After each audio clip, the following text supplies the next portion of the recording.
Starting से ही सब हड़बड़ा जाते हैं.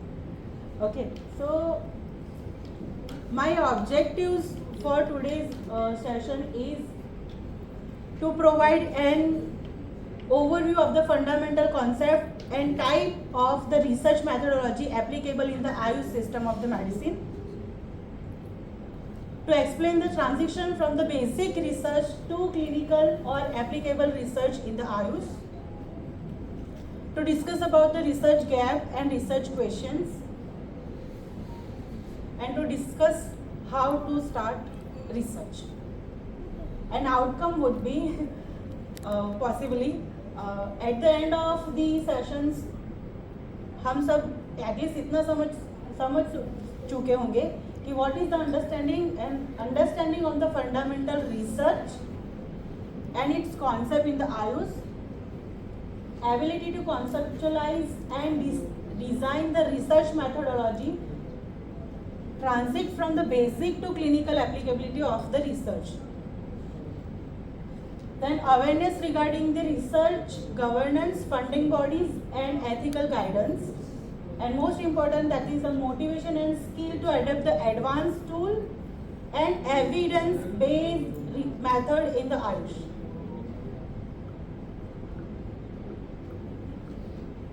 Role of the Ayush in the healthcare system. So जैसे हम सब जानते हैं कि आयुष का इंडियन हेल्थ केयर सिस्टम में क्या क्या रोल है, पर थोड़ा तो भी हम अगर जानना चाहें तो it started from holistic approach into wellness और एम्फेसाइजिंग, क्या एम्फेसाइज करता है मोस्टली प्रिवेंटिव केयर. इसके बाद एम्फेसाइज करता है, मोटिवेट करता है for the integrations to the other pathies, integrations to the AI, integrations to the research, development and research. उसके अलावा पब्लिक हेल्थ इनिशिएशंस, जितनी भी कोई भी सिनारियो हो, कोई भी कंप्लेंट्स हो, कोई भी डिसीज हो, पहले जब आप देखोगे आयुष ही पहुंचेगा कि कहाँ से स्टार्ट करना है, कैसे स्टार्ट करना है. So importance of research in AYUSH for the global acceptance and integrations. So ये सब समझने से पहले हम बेसिकली ये समझते हैं कि व्हाट इज रिसर्च. तो according to the definition research ये होता है कि जहाँ पे कोई एक टॉपिक हो या कोई क्वेश्चन हो जिसको हम डीपली और थॉरली इन्वेस्टिगेट करें या स्टडी करें for the purpose of achieving new knowledge और प्रॉब्लम सॉल्व. जब कभी भी प्रॉब्लम आती है उसको सॉल्व करने के लिए हम कुछ ढूंढते हैं, या तो कोई ऑलरेडी क्वेश्चंस है हमारे माइंड में उसको सॉल्व करने के लिए हम स्टडी करते हैं. ये सारे जितने भी स्टेप है उसको रिसर्च बोला जाता है. तो रिसर्च कैसे हेल्प करता है आयुष को और कैसे हेल्प करेगा हेल्थ केयर को. तो बेसिकली रिसर्च से क्या होता है, first and most important research से ये होता है कि एक प्रोटोकॉल डेवलप होता है, कि स्टैंडर्डाइज प्रोटोकॉल कोई भी डिसऑर्डर्स के लिए, कोई भी सिस्टम के लिए, कोई भी न्यू टेक्नोलॉजी के लिए एक प्रोटोकॉल डेवलप करता है. दूसरा क्या होता है, सेकंड एंड मोस्ट इम्पॉर्टेंट, कि यहाँ पे होता है एविडेंस बेस्ड गाइडलाइन प्रिपेयर्ड होती है, कि अगर हमने रिसर्च किया और कोलैबोरेट किया with the knowledge of previous and अभी जो रिसर्च किया, इससे हमें कंफर्मेशन मिलता है कि स्टैंडर्ड क्या होना चाहिए. ओके, एंड नेक्स्ट होता है कि यहाँ पे ये प्रमोट करता है अवेयरनेस को.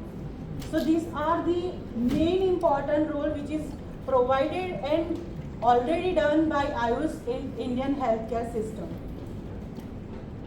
अभी हमने ये जाना कि रिसर्च क्या है और आयुष क्या करता है रिसर्च के लिए. ये तो मेरा पॉइंट ऑफ व्यू था, ये मे बी 0.5% होगा, 95% इज स्टिल रिमेनिंग, कि हम पहले बेसिक जानेंगे इसके बाद आगे जाएंगे. ओके, तो फर्स्ट कहाँ से स्टार्ट, रिसर्च स्टार्ट कहाँ से होता है. तो research is started from research gap and research questions.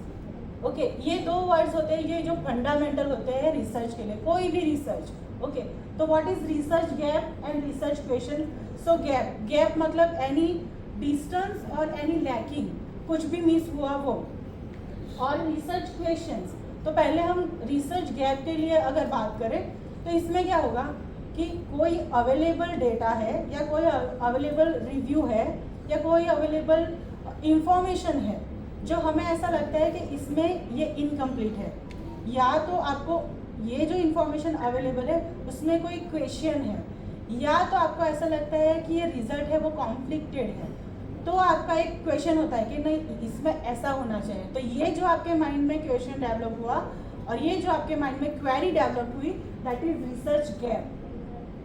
Next and important is the research questions. हमें ये समझ में आया कि ये इंफॉर्मेशन है, इसको रिसर्च करना चाहिए या तो रिकन्फर्म करना चाहिए या तो वो गैप को फुलफिल करना चाहिए। तो कैसे करेंगे, सोच से तो नहीं होगा। तो नेक्स्ट स्टार्ट होता है क्वेश्चंस।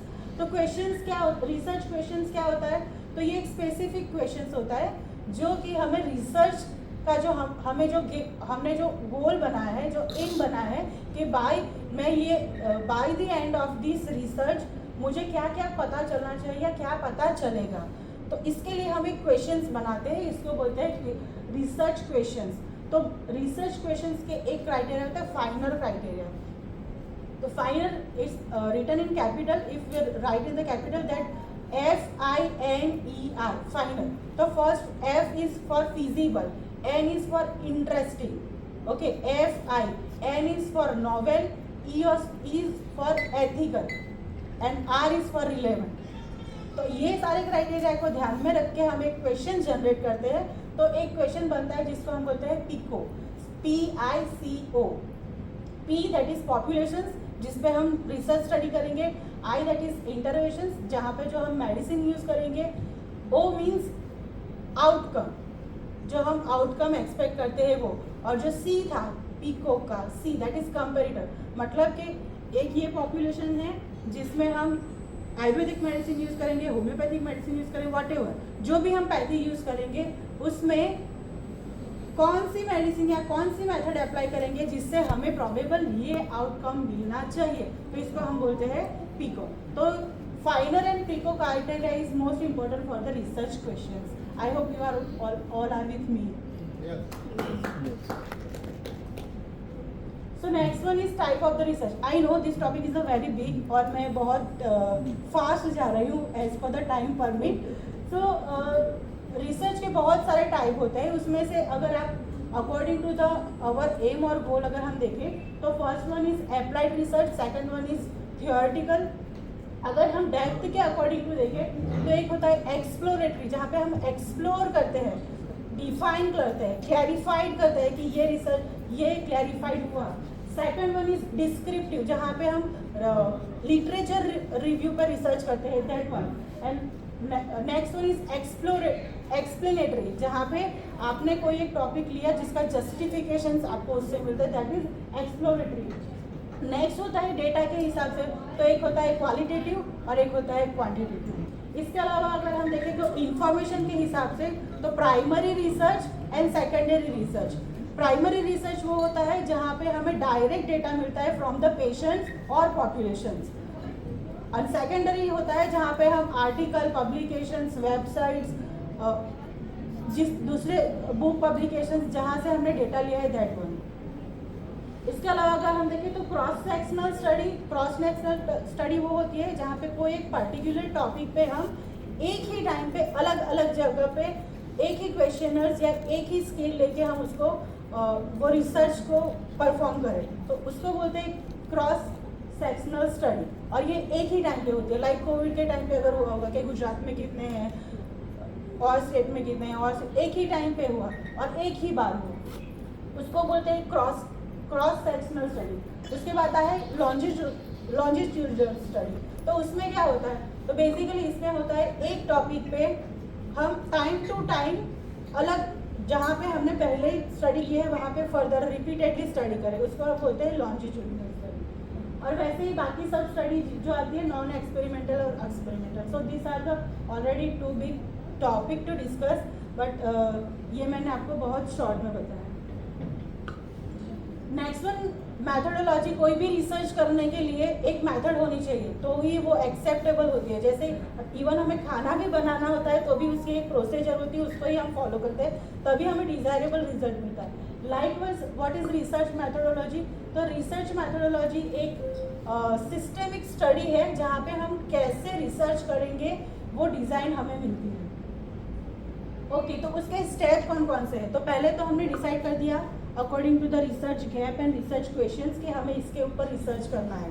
ओके, तो नेक्स्ट आता है हम कौन से एरिया में, कौन सी पॉपुलेशन में करेंगे। तो area of the research, then population, then उसके बाद सैम्पलिंग। हमने डिसाइड कर दिया कि हमें गोवा में ये करना है, तो हम डिसाइड करेंगे कि गोवा के कौन से एरिया में करेंगे और वहाँ से पॉपुलेशन को कैसे कलेक्ट करेंगे। तो उसके लिए जो हम क्राइटेरिया बनाते हैं दैट इज अ सैम्पलिंग और टेक्निक। इसमें रैंडमाइज भी होता है, AI टूल भी कर सकते हैं, बाकी सब भी बहुत सारे टेक्निक है जिससे आप सैंपल सिलेक्ट कर सकते हो। मोस्ट इम्पॉर्टेंट थिंग, एक दो वर्ड्स आते हैं, including criteria and excluding criteria. आप आपके रिसर्च में कौन से टॉपिक को इंक्लूड करोगे और कौन से बेसिस पे करोगे। मतलब आपके पास एक पेशेंट आया, ठीक है, तो सारे आपने डिसाइड किया कि आप उसके लिए PCO, फॉर एग्जांपल PCOS के लिए आप वो पेशेंट को रिसर्च कर रहे हो, तो PCOS के लिए वो फीमेल पेशेंट को आप लोगे स्टडी में। तो आप इसमें डिसाइड करोगे कि इसकी कितने तक कितनी एज होगी, कौन कौन से सिम्टम होंगे, तो ही आप उसको लोगे और आप उसको असेस कैसे करोगे। फॉर एग्जांपल 18 to 45 ले लिया, तो रिप्रोडक्टिव एज पूरी ले लिया हमने कि रिप्रोडक्टिव एज में PCOS है तो लेंगे। कब लेंगे, तो आप उसमें देखोगे कि इसके प्रीवियस एविडेंस में ऐसे ग्रॉस पैथोलॉजिकल चेंजेस तो नहीं है जिससे उसको पेशेंट को हार्म हो या तो हमारे स्टडी में उसको ज़्यादा सफरिंग हो। ऐसे टॉपिक है उसको हम एक्सक्लूड करेंगे। तो जो सैम्पलिंग है वहाँ पे हमारे पास एक स्पेसिफिक एनालिसिस के लिए या तो फॉर्मूलरी होनी चाहिए या तो स्केल होनी चाहिए, जिसके बेस पे हम उसको इंक्लूड करने के बाद हमारी मेथड अप्लाई करेंगे। So first one is research design, area of study, population, sampling, then instrumentations. Now the question is कि हम क्या मेडिसिन देंगे और कैसे देंगे। ये भी रिसर्च में कंफर्म होना चाहिए कि आप यही मेडिसिन प्रोवाइड करोगे, इतने ही डोज में दोगे, इतनी ही रिपीटेशन में दोगे। तो दैट इज इंस्ट्रूमेंटेशन। और इसके बाद कितने टाइम पीरियड में आप उसको एनालिसिस करोगे, मतलब कितने टाइप पे आप उसको फॉलोअप के लिए बुलाओगे। जब फॉलोअप में बुलाओगे तो आपका जो रिजल्ट है या जो आउटकम है वो कौन से सिम्टम के बेस पे, कौन से स्केल के बेस पे या तो कौन से क्वेश्चनर्स के बेस पे आप उसको असेस करोगे, वो एक फॉर्म होना चाहिए। और उसके बाद पूरा आपने अगर डिसाइड किया कि PCOS है तो हम एक PCOS फीमेल को 4 मंथ या 5 मंथ्स के लिए ट्रीट करेंगे। एवरी 15 डेज के इंटरवल में एक मेडिसिन डिसाइड कर दी, या तो कॉन्स्टिट्यूशनल मेडिसिन डिसाइड की या तो अकॉर्डिंग टू द वात पित्त कफ और माइजमेटिक और जो हम होम्योपैथिक अप्रोच लेते हैं उसके हिसाब से। तो हमने ये डिसाइड किया कि हम एवरी 15 डेज उसको बुलाएंगे, तो फॉर 4 मंथ तो हमें एवरी 4 मंथ 15 डेज में बुलाना है और टिल 4 मंथ बुलाना है। इसमें सारा एक ही स्केल यूज होगी, एक ही क्वेश्चनर्स यूज होगी और उसके बेस में हम फाइनली लास्ट जितना हमने नंबर डिसाइड किया है कि 100 पेशेंट देखना है, 200 देखना है, या according to the research design जो पॉपुलेशन होनी चाहिए वो सैंपल कंप्लीट होता है तो लास्ट होता है एनालिसिस। और एनालिसिस के लिए भी बहुत सारे टूल भी होते हैं और एक होता है स्टैटिस्टिशियंस बेस्ड जो एनालिटिक जो करता है वो एक स्टैटिस्टिशियन करता है। तो ये पूरा एक हो गया। इतनी चीज़ें अगर हम स्टेप बाय स्टेप करते हैं तो हमारा एक रिसर्च का प्रोटोकॉल रेडी हो जाता है।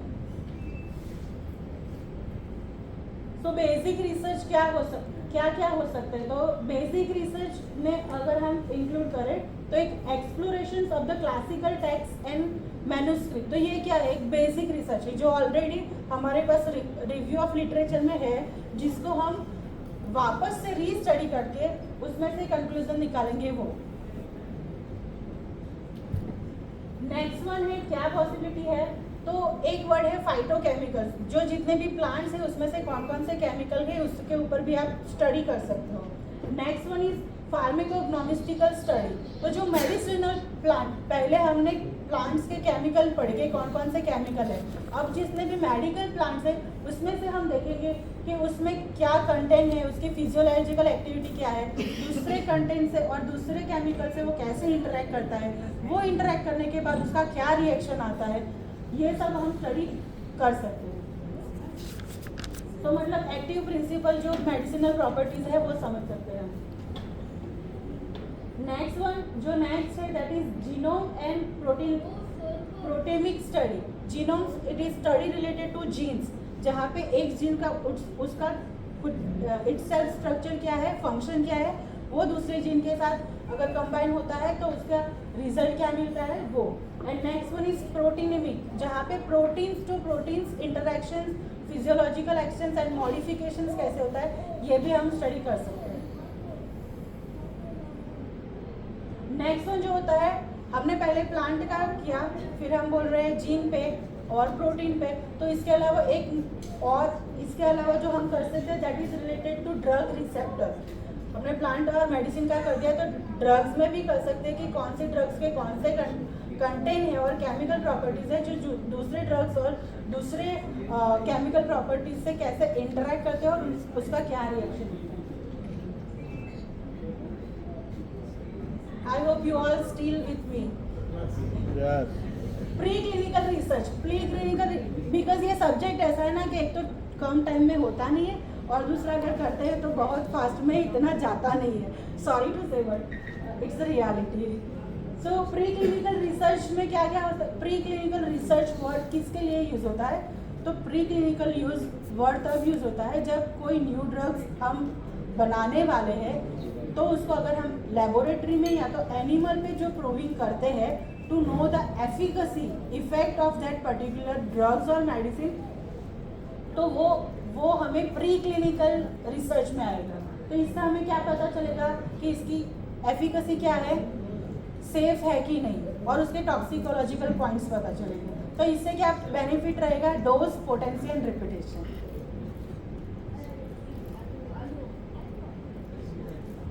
द नेक्स्ट वन सेम कि जो प्री क्लिनिकल है उसमें हमें पता चलेगा कि उसके डोजेस हम कैसे बना सकते हैं और उसके लिए क्या कर सकते हैं।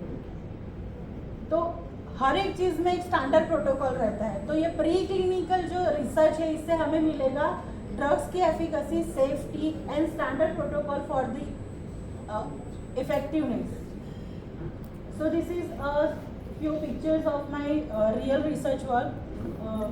I am a research coordinator of my institute, जहाँ पे मैंने फॉलिक्यूलम पे मेरा खुद का रिसर्च किया है एमेनोरिया पे, and second nano particle of the folliculum, and अभी मेरा थर्ड एक रिसर्च ऑन गोइंग है जो इंट्राम्यूरल है जो कि ऑटिज्म पे है। So this is a few pictures of that.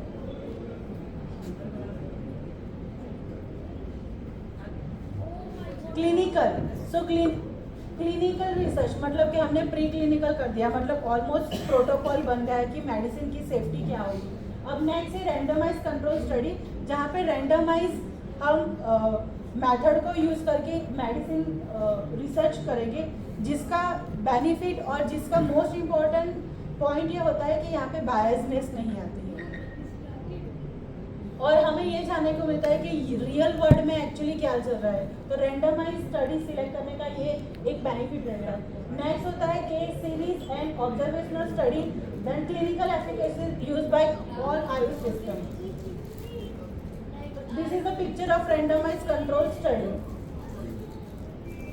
Advance research and tools, तो advance and research and tool में क्या हो सकता है, तो यूज ऑफ द एआई,